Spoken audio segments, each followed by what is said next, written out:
नमस्कार। आज आप लोगों के लिए एक पत्रिका लेकर आया हूँ। वो पत्रिका शिक्षा और करियर से रिलेटेड है। हमें कुंडली में ये भी एक महत्वपूर्ण विषय को जानने की जरूरत है कि शिक्षा किस तरह की होगी।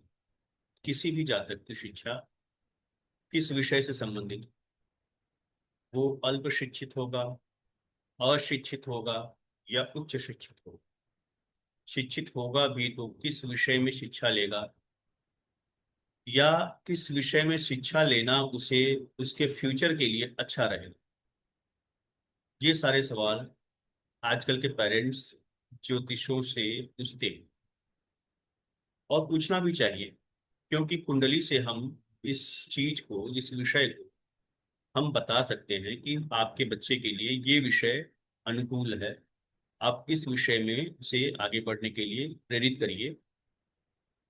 इस विषय को पढ़ के वो अपना फ्यूचर अच्छा बना सके। आइए, एक कुंडली में आपसे शेयर करता हूँ।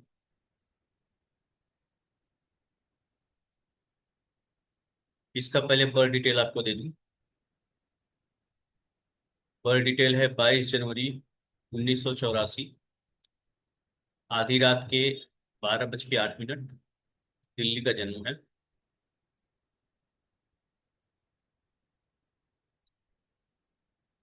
सबसे पहले कुंडली का अवलोकन करना जरूरी है। और मैंने बताया था पहले आप लोगों को कि कुंडली में किसी भी चीज को देखने के लिए सबसे पहले लग्न को समझना जरूरी है। लग्न में तुला राशि है, और तुला राशि में लग्न में मंगल और शनि बैठे। शनि कौन है? शनि चतुर्थेश और पंचमेश है, उच्च राशि में बैठा है मंगल के साथ। मंगल कौन है? इस पत्रिका के लिए शत्रु है, सप्तम भाव का और दूसरे भाव का स्वामी है। ये दोनों भाव मारक भाव भी होते हैं।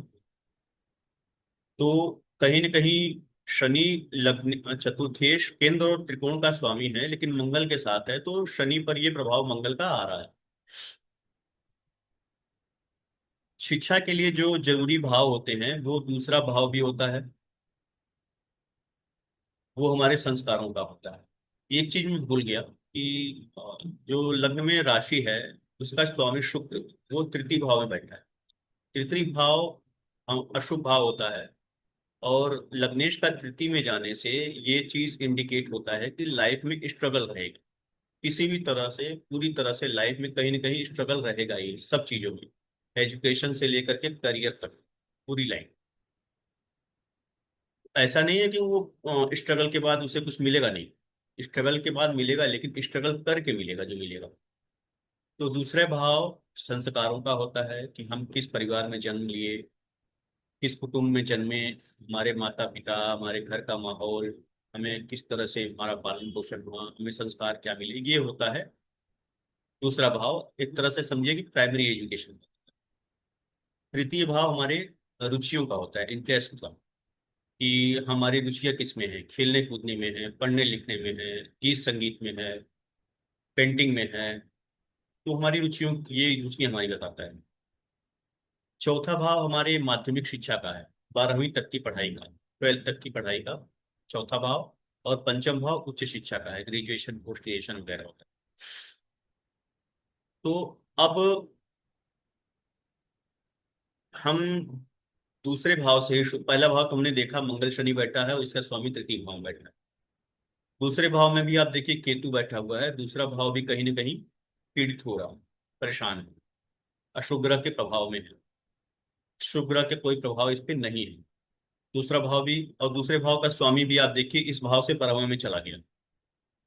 ये भी इस भाव की हानि ही बता रहा है।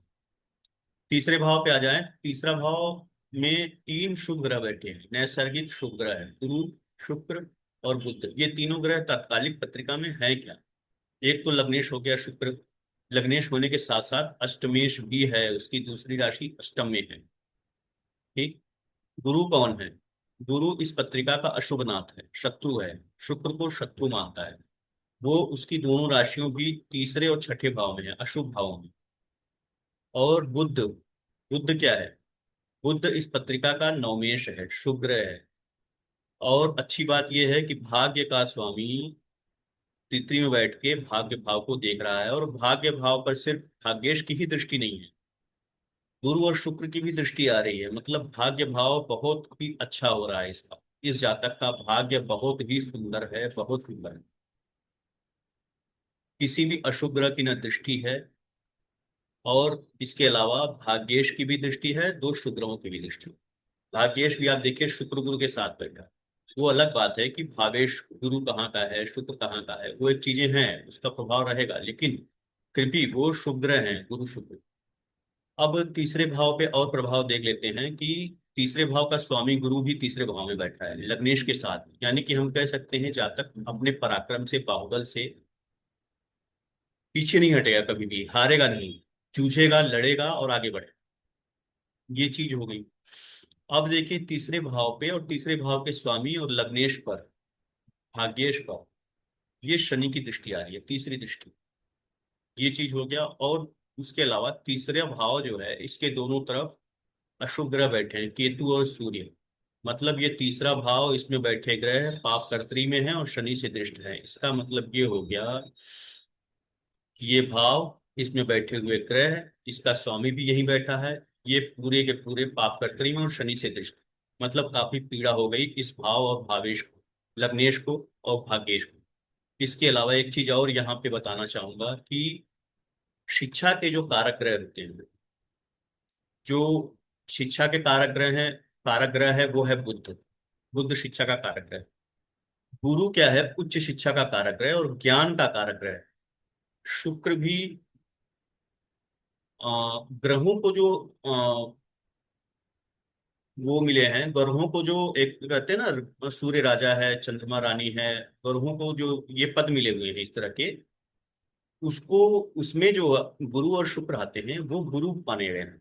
बृहस्पति और शुक्र ग्रह को गुरु माना जाता है, आचार्य, इनकी पदवी मिली हुई है।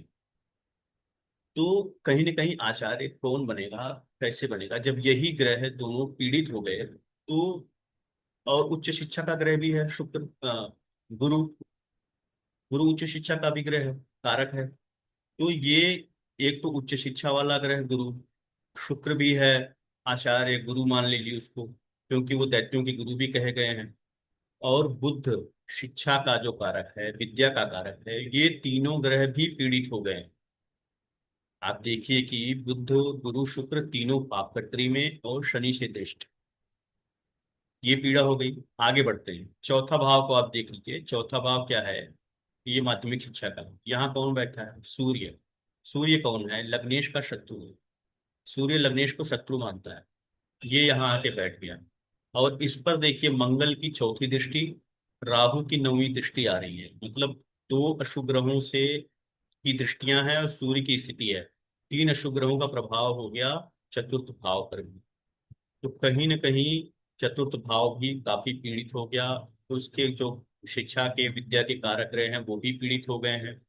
तो जाहिर सी बात है, हम इस पत्रिका को देख करके स्पष्ट रूप से ये बात कह सकते हैं कि इस जातक की शिक्षा में व्यवधान आएगा ही आएगा। उच्च शिक्षा में समस्या रहेगी। हम पांचवें भाव को क्यों देखें, पांचवें भाव को हम जब यहीं पे शिक्षा का ब्रेक दिख रहा है, तो हम पंचम भाव की तरफ नहीं जा सकते। जब यहाँ अच्छा होता तो हम आगे बढ़ते, लेकिन हमें यहीं से दिख रहा है कि शिक्षा का ब्रेक होने की संभावना है। और ये भाव क्या है, 12वें तक। और ये जातक भी सिर्फ 12वीं तक की पढ़ाई ही कर पाया है, 12th तक का ही एजुकेशन इसका हो पाया। तो आप देखिए कि चौथा भाव, तीसरा भाव, दूसरा भाव, ये सारे भाव पीड़ित होने के कारण से ही इसकी 12वीं तक की पढ़ाई हुई, उच्च शिक्षा रुक गई, नहीं हो पाया। दशा को भी अगर आप देखना चाहते हैं कि उस समय दशा क्या रही, तो वो भी आपको यही चीज दिखाएगा, कहीं ना कहीं ब्रेक दिखाएगा दशा। आप देख लीजिए कि 1984 का जन्म है, और एजुकेशन के लिए 5 वर्ष के बच्चा होता है तो उसकी समझिए कि फर्स्ट क्लास में एडमिशन होता है, लगभग 5 साल की आयु। 15 साल की आयु में वो 10th पास कर लेता है, और 17 साल की आयु में लगभग वो 12th पास कर लेता है। तो हम 17 साल के लगभग के आसपास की दशा देखना चाह हमें चाहिए। तो ये आप देख लीजिए कि 84 और 17, 2001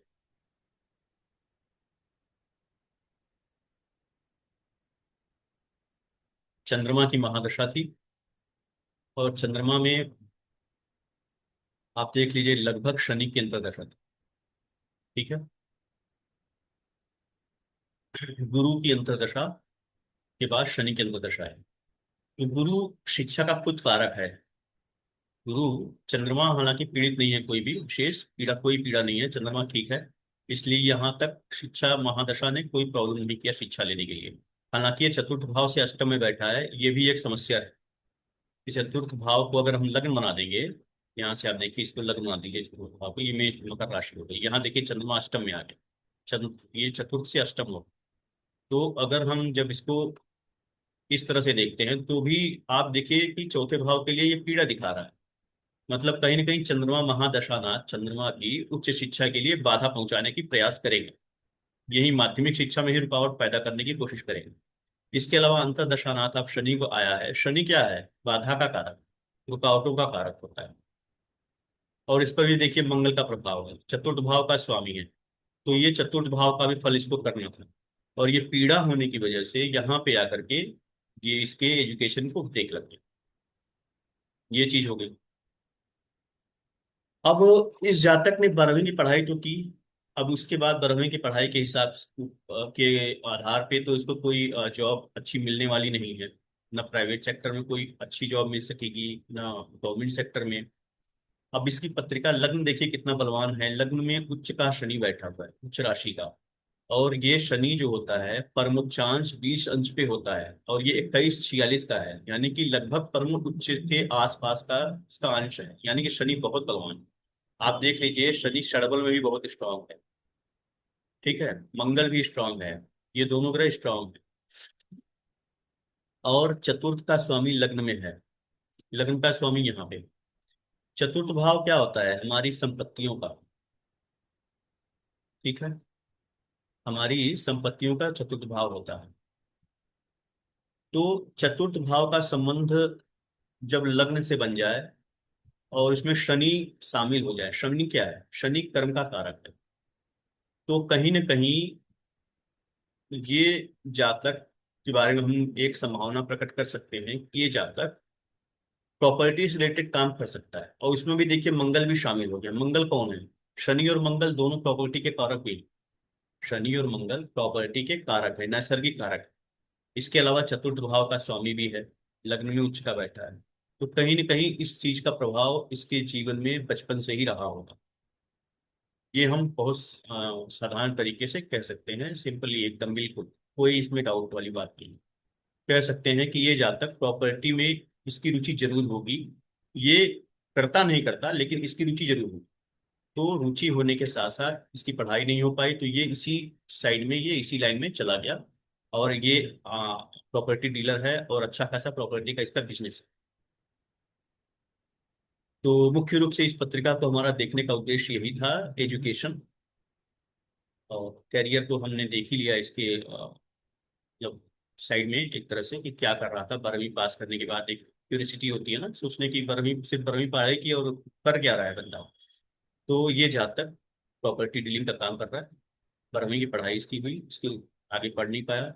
पढ़ाई क्यों नहीं हो पाई? वो चतुर्थ भाव की पीड़ा। मैंने अधिकतर पत्रिकाओं में देखा है, अगर चतुर्थ भाव पीड़ित हो जाता है तो वहां पढ़ाई को ब्रेक लग जाता है। और अगर कारक भी पीड़ित है, बुध और गुरु, खास करके ये दोनों, तो भी मान के चलिए लगभग निश्चित हो जाता है कि आगे की पढ़ाई नहीं होगी। अगर ये बुध गुरु पीड़ित न हो तो आगे की पढ़ाई हो सकता है बढ़ जाए कुछ ब्रेक लेने के बाद। ब्रेक होने के बाद ऐसा भी होता है ना कि कभी कभी 1 आध साल का ब्रेक लग जाता है, तो उसके बाद फिर स्टार्ट हो जाता है पढ़ाई। तो ये भी हो सकता था, लेकिन गुरु की पीड़ा की वजह से, बुद्ध की पीड़ा की वजह से एजुकेशन में ब्रेक लग गया परमानेंट। अब ये रही पत्रिका आपको आज की एजुकेशन और करियर से रिलेटेड, करियर में प्रॉपर्टी से रिलेटेड। एक तरह से ये प्रॉपर्टी के लिए एक चार्ट था। आगे मैं प्रॉपर्टी का बिजनेस करने वालों का और चार्ट लेके आऊँगा। और एजुकेशन से रिलेटेड और भी चार्ट्स आएंगे कि एक तो मेरे पास और भी चार्ट्स ऐसे हैं जो कि अशिक्षा वाले हैं, जो बिल्कुल निरक्षर व्यक्ति, अशिक्षित हो, पढ़ भी नहीं पाता है, ऐसे भी चार्ट्स हैं मेरे पास। वो भी मैं दिखाऊंगा उसमें क्यों है ऐसा। तो चलिए, आपने कैसा लगा? शायद अच्छा ही लगा होगा। नहीं भी लगा तो अगर नहीं है, कुछ समस्याएं हैं, आपको कुछ चीजें दिक्कतें आ रही हैं, कुछ समझने में प्रॉब्लम्स हैं, तो आप कमेंट करके मुझे बताएं, या कोई सजेशंस हैं वो भी बताएं मुझे। मैं आगे से इसको सुधार करूंगा। या जो चीजें मैं नहीं बता पा रहा हूँ आपको चाहिए, तो मैं उस पर फिर बोलने का प्रयास करूंगा। आप लोगों को ये वीडियो देखने के लिए बहुत बहुत धन्यवाद। नमस्कार।